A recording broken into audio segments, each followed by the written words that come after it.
pessoal, tudo bem? Eu me chamo Brene Mourão, sou professora de matemática, vocês bem conhecem já, né? E a gente está aqui retornando a nossa aula para os sextos anos. Ontem a gente começou falando um pouquinho sobre organização, fluxograma, para que serve, como a gente faz para construir um fluxograma. Hoje a gente vai mudar a abordagem, trazendo esse conhecimento agora para falar um pouquinho de pensamento computacional.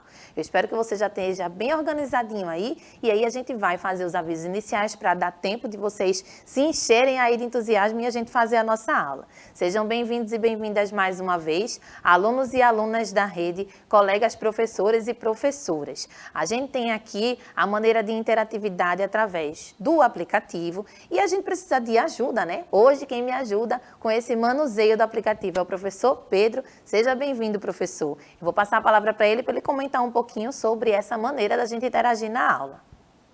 Fala, galerinha! Muito bom dia para você que está acordado às 7h30 da manhã para curtir essa aula top de matemática.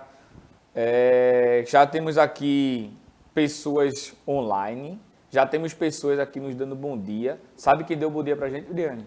Quem? Pitágoras. Pitágoras? Pitágoras está aqui conosco. Luísa também, certo? Muito bom dia para vocês. Vamos chegando, vamos pegando aí os seus materiais de estudos e acompanhando aí, fazendo as anotações referente à aula, tá bom? Como o Briane falou, você sabe que o sistema da nossa aula é um sistema de aula digital e você pode acompanhar essa aula através do nosso aplicativo, certo? O Billy Jean vai colocar aí 2 QR Codes, certo?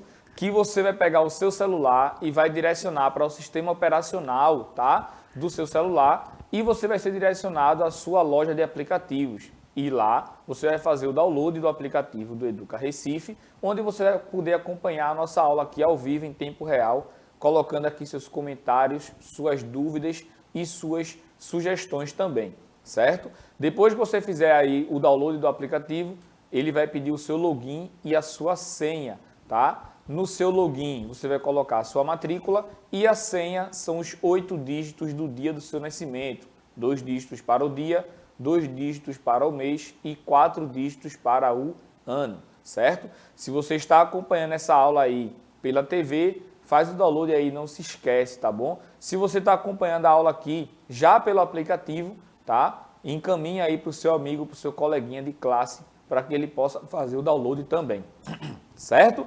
Então, o pessoal já está chegando aqui, já aumentou a quantidade de alunos aqui online, tá? Lembrando que a utilização desse aplicativo não vai gastar em nada do seu pacote de internet, aí da sua internet, certo? Fique tranquilo em relação a isso. Um bom dia para todos. Vou passar a palavra agora para a Briane.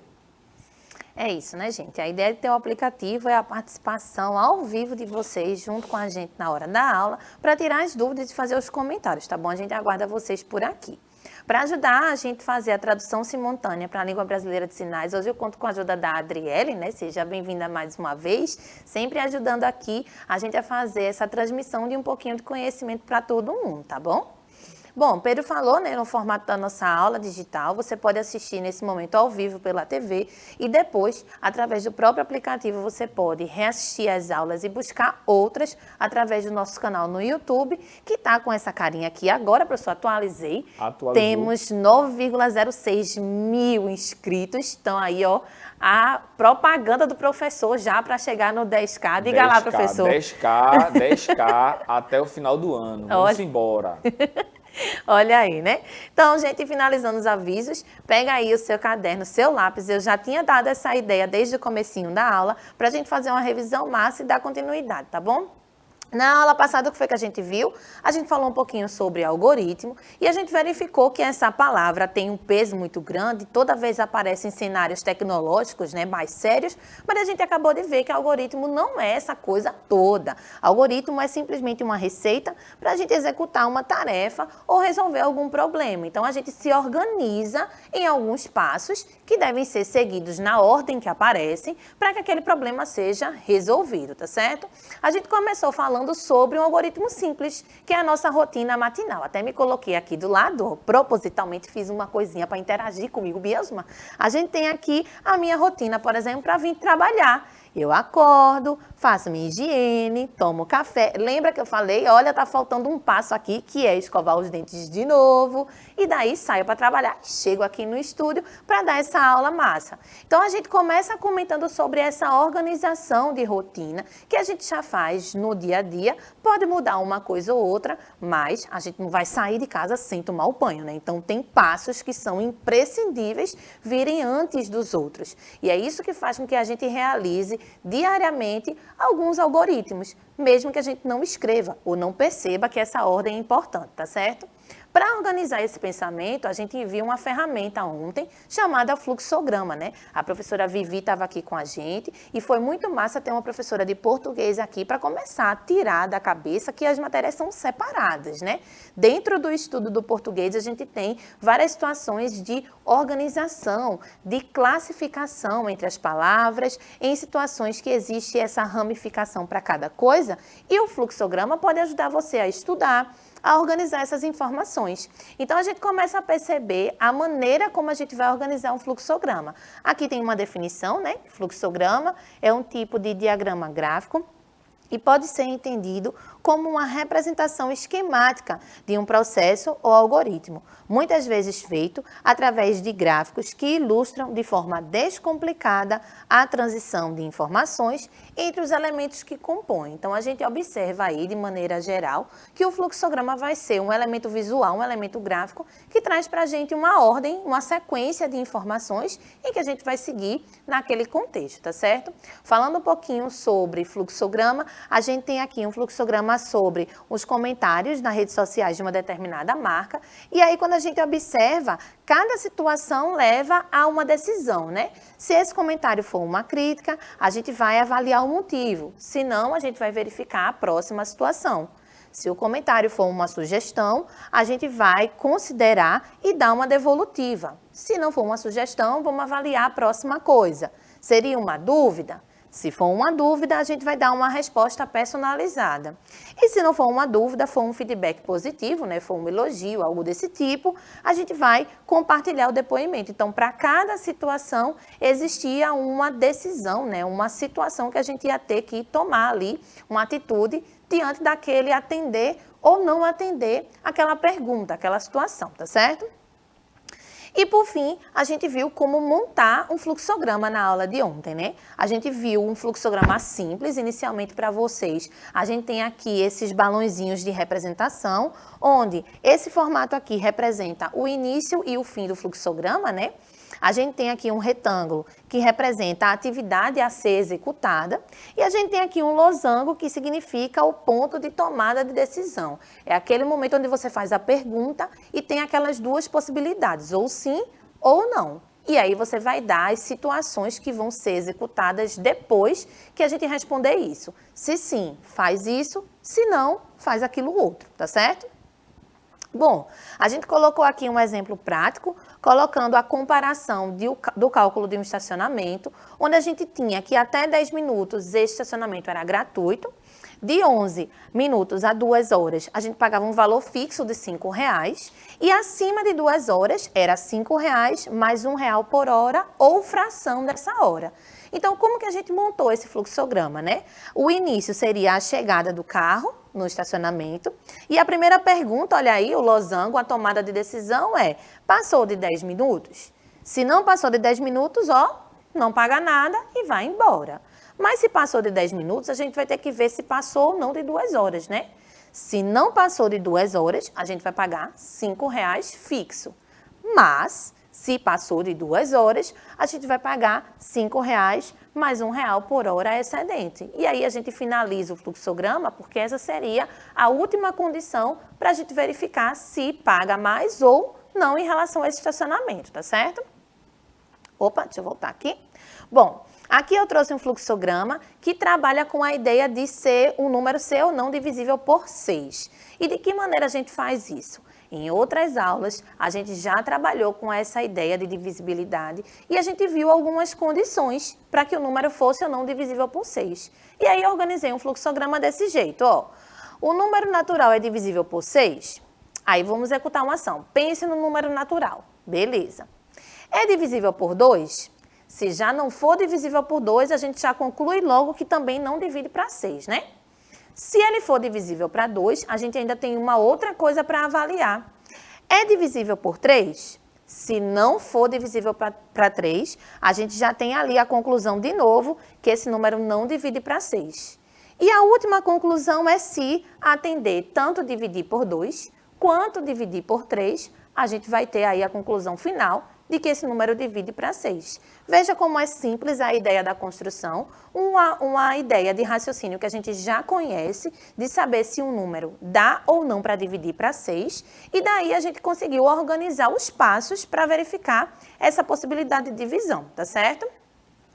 Como a gente comentou ontem, né, até coloquei um balãozinho ali, ó, tem português, ciências, matemática, mas qualquer outro conhecimento, qualquer outra ideia que relacione essa ordem, né, essa sequência de informações, ele pode ser inserido no fluxograma, né? A gente pode utilizar esse apelo visual, esse recurso, para ficar melhor de se entender aquele determinado conteúdo, tá certo?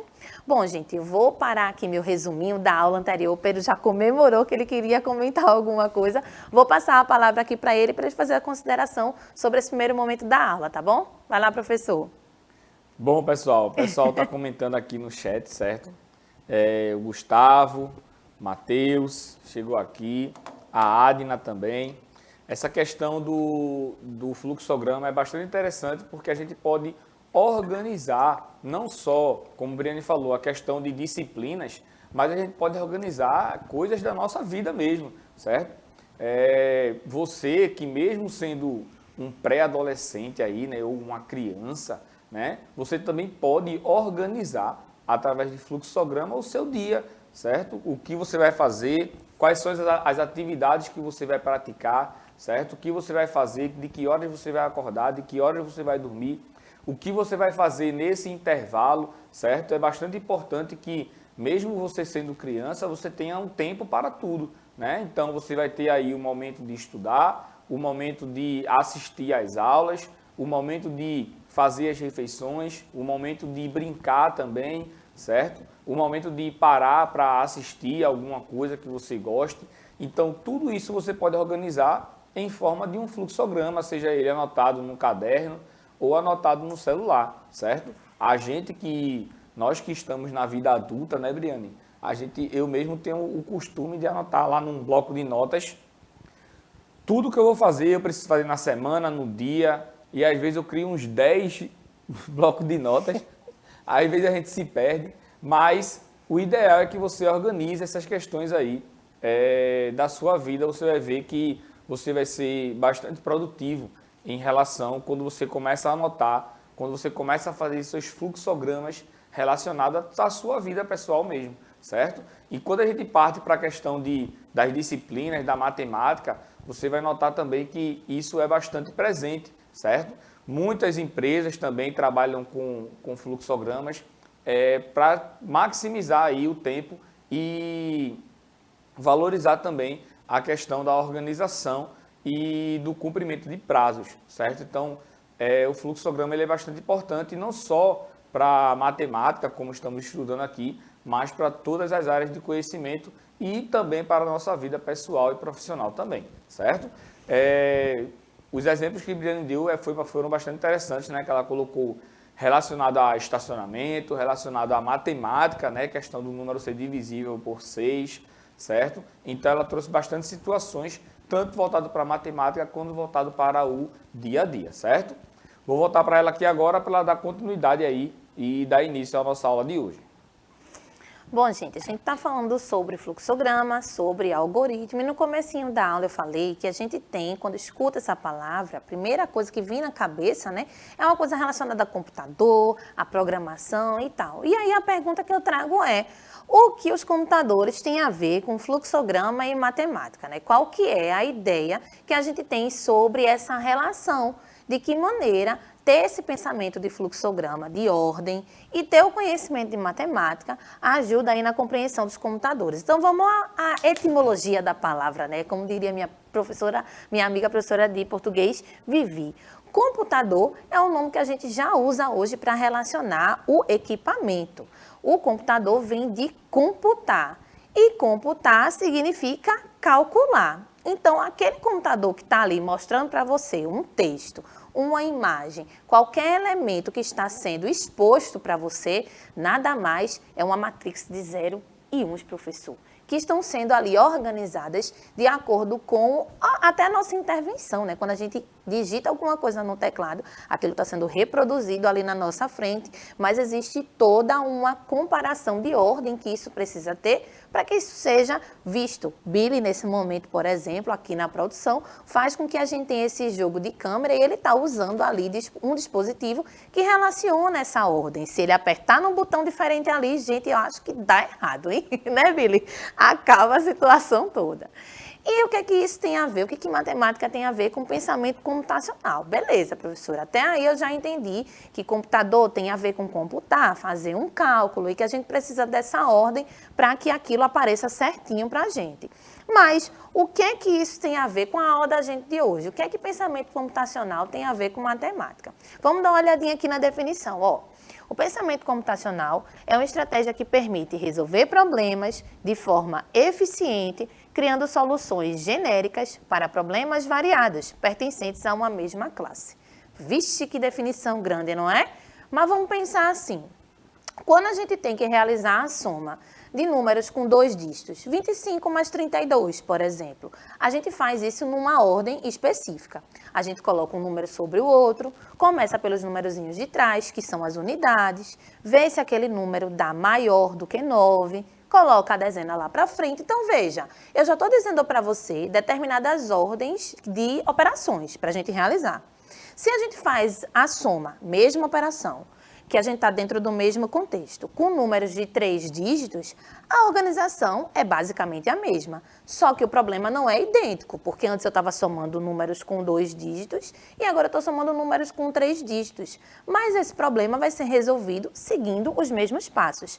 Então, ó, a gente criou uma estratégia eficiente para resolver o problema que pertence a uma mesma classe, que no caso seria fazer uma soma, e essa maneira é uma maneira genérica, seguindo aqueles passos, mesmo que a configuração do problema mude, se ele tiver na mesma classe de problemas, no mesmo formato de problemas, a gente consegue resolver utilizando os mesmos passos. Então, a gente começa a perceber que mesmo que a gente nunca tenha imaginado essa relação de pensamento computacional com a organização da matemática, a gente tem aí a sequência de informações e maneiras de fazer determinado cálculo ou determinada classificação de acordo com a ordem, de acordo com os passos. E quando a gente fala agora o pensamento computacional, é o pensamento que computa, é o pensamento que calcula, que organiza de maneira eficiente a ordem de se fazer alguma coisa, beleza? A gente tem assim, ó. Como habilidade humana, o pensamento computacional deveria ser desenvolvido desde a infância, desde você pequenininho, né? Assim como as demais disciplinas, não precisando, necessariamente, estar associado ao ensino da programação de computadores. Porque quando a gente fala sobre esse tipo de pensamento, é literalmente voltado para esse tipo de situação, para ensinar uma pessoa a programar, para fazer um programa de computador. E a gente acabou de ver até agora que isso é uma consequência do que a gente já faz normalmente. O pensamento computacional, ele leva a uma habilidade dentro da tecnologia, a escrever um código de computador.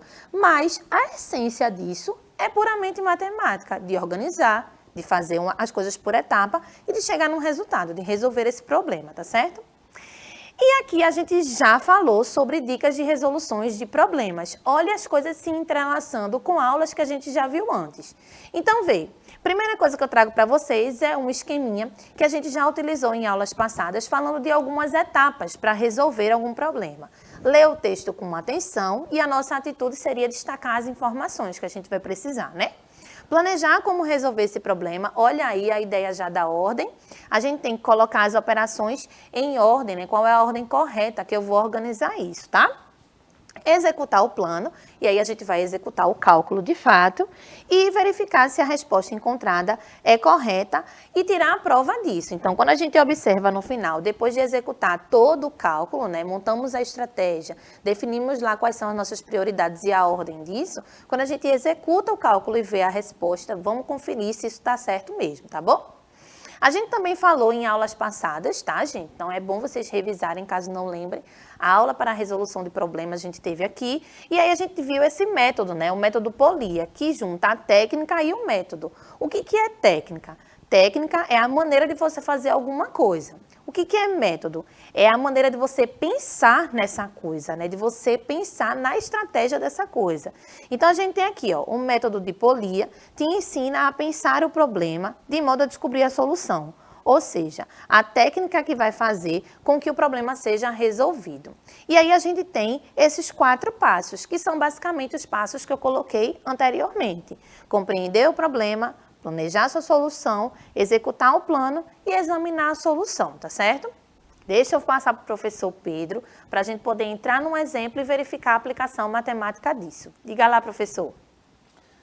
Bom, essa questão aí computacional, ela está presente não só no computador, tá? Quando eu era criança mesmo, quando criança, eu, por exemplo, tinha a mania, né, de pegar aqueles carrinhos que tinha 2 botões só no carrinho. Era o botão para frente e um botão para andar para trás.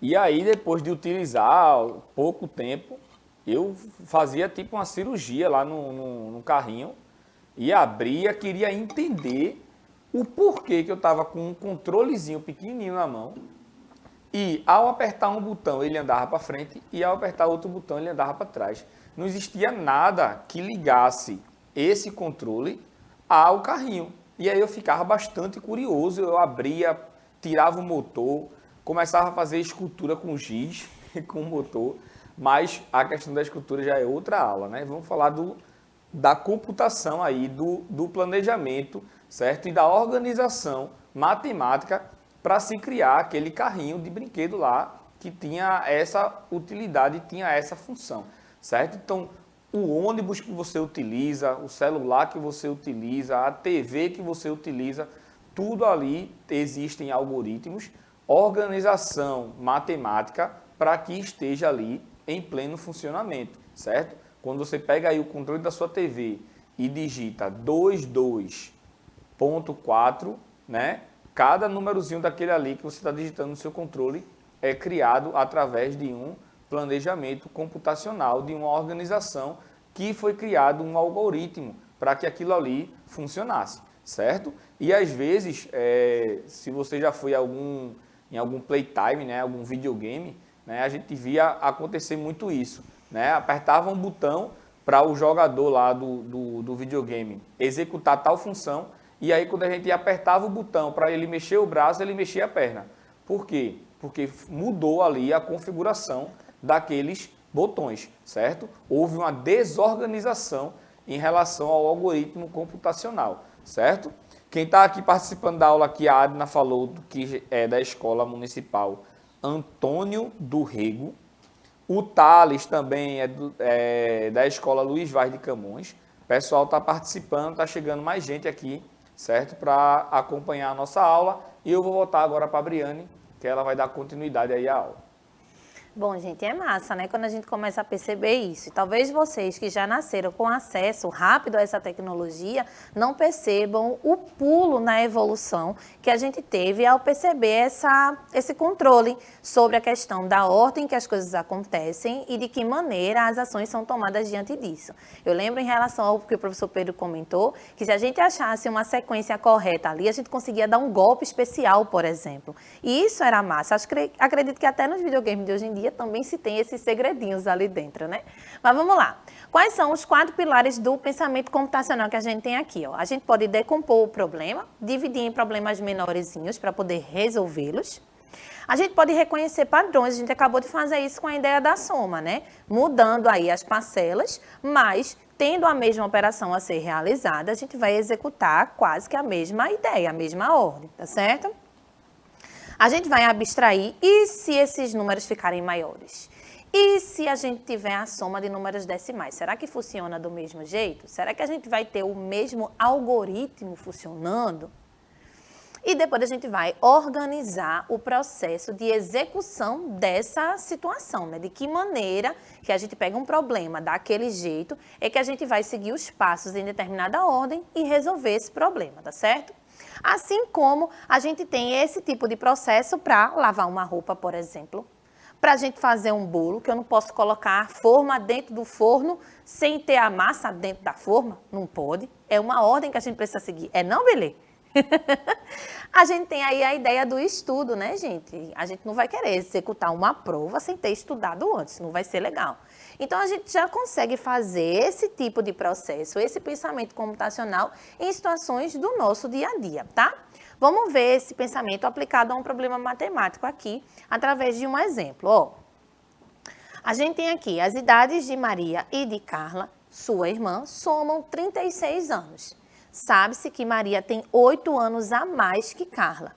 Quantos anos tem cada irmã? Então, a gente tem aí o processo computacional pedindo para a gente seguir esses passinhos aí, né? Vamos fazer a decomposição, ver se a gente acha algum padrão, pensar se a gente já resolveu algum problema como esse e aí, através dessa ordem, executar aí as operações, tá certo? Primeira coisa que a gente faz naquele método de resolução de problema é destacar as informações que estão aí, que são mais importantes, né? A gente tem 2 pessoas, a soma das idades dá 36, a gente tem que uma tem 8 anos a mais que a outra, então são as informações que se destacam para a gente resolver esse problema. Olha aí tudo se juntando, né? Daí a gente consegue pensar numa organização disso. Ó, eu posso escrever que a idade de Maria vai ser a idade de Clara mais 8. Então, a gente tem aí já uma organização nessa ordem para seguir. Beleza. Então, o que eu posso pensar? Se é 8 a mais, eu vou tirar 8 dessa idade e depois eu vou fazer a divisão, né? Então, a gente tem aí que 36 menos 8 vai dar 28. Quando a gente pega e divide 28 para 2, a gente tem 14. 14 seria a idade de Carla. Carla tem 14 anos. E a irmã dela? A irmã dela vai ter 14 mais 8. E 14 mais 8 vai dar 22 anos. Será que a gente acertou esse problema, hein? Qual é o último passo da resolução de problema? É a gente verificar, né? 14 mais 22 dá o 36. Então, a gente juntou num problema matemático tanto a ideia da organização, da ordem das etapas a serem resolvidas, quanto a estrutura da resolução do problema, né? Então, a gente juntou o pensamento computacional com métodos de resolução de problema e a gente aplicou aqui num exemplo onde a ordem das operações era fundamental. Eu não poderia, por exemplo, dividir para 2 primeiro e depois subtrair 8. Se a interpretação fosse desse jeito, a gente não ia conseguir resolver de maneira efetiva, né, de maneira correta, o nosso problema. A gente executou as etapas na ordem certinha e no finalzinho a gente verificou se aquilo que a gente achou era, beleza, era correto, tá bom? Deixa eu passar aqui para o professor Pedro, para ele fazer a consideração dele em relação ao exemplo e a gente se despedir, né, Billy? É isso mesmo, pessoal. Gostaria de agradecer a presença de todos aqui, certo? Nessa aula. Me despeço por aqui. Estouramos o tempo, né, Billy Jean? Tchau, tchau e até a nossa próxima aula. Me despedindo, quero deixar para vocês, para a próxima aula, pensar um pouquinho sobre agora pensamento lógico. Olha aí como é que está escrita essa ideia. Então, você já começa aí pensando para a aula de quinta-feira, a gente comentar um pouquinho sobre isso, tá bom? Eu espero você aqui, a gente se vê na próxima aula. Obrigada a todo mundo que fez essa aula acontecer. Tchau, tchau, gente!